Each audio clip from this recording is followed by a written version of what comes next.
Zdravo svima, dobrodošli na moj kanal. Danas ću da vam pokažem kako da na vrlo jednostavan način sami kod kuće napravite dva sredstva i veoma lako očistite svoje kupatilo. Potrebno je 100 ml vodonik peroksida ili u narodu poznat kao hidrogen od 3%.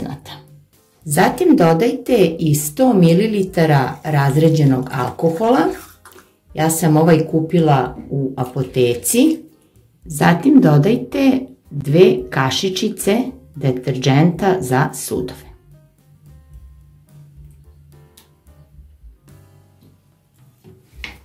Sve ovo promešajte. I za kraj dodajte 600 ml vode.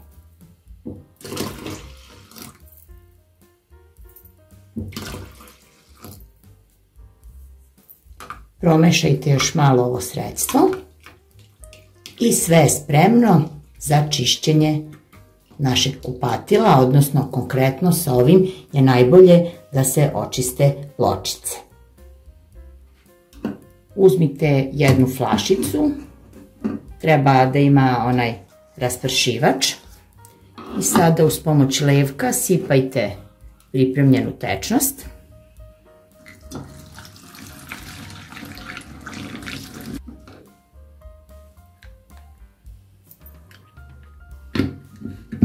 Sve dobro zatvorite i sredstvo je spremno. Malo protresite ovu bocu i naprskajte pločice nakon tuširanja. Ovo bi bilo poželjno da radite svakodnevno. Nakon što ste poprskali pločice, ne morate ih brisati suvom krpom niti ispirati. Ovo sredstvo ne sadrži kisele supstance, tako da neće oštetiti vaše pločice. A također ne dozvoljava da se talože buđ i kamenac. Drugi način je da u šolju sipate 100 ml alkoholnog sirćeta od 9%. Potom sirće zagrejte u mikrotalasnoj pećnici nad 30 sekundi. Nakon toga, kada ste zagrejali sirće, također otprilike dodajte 2 kašičice bilo kog deterdženta za sudove. Sve promešajte i drugo sredstvo je spremno. Sve je vrlo jednostavno, lako, praktično, kao što ste i vidjeli. I ovo sredstvo naravno sipajte u jednu bocu.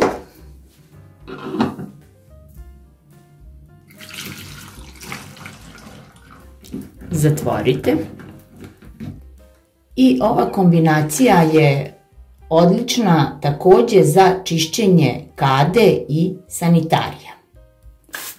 Sredstvo je odlično za temeljno čišćenje i prljavština će se rastvoriti bez nekog velikog napora. Ostavite veoma malo da odstoji, prebrišite sa sunđerom i isperite.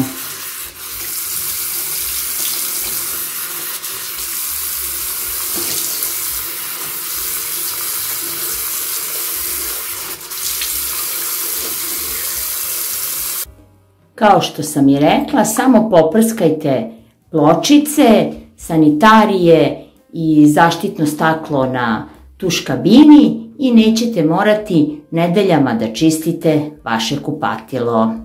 Hvala na gledanju. Ako isprobate ovaj moj savjet, pišite mi vaše utiske. Ja vas sve puno pozdravljam. Ćao!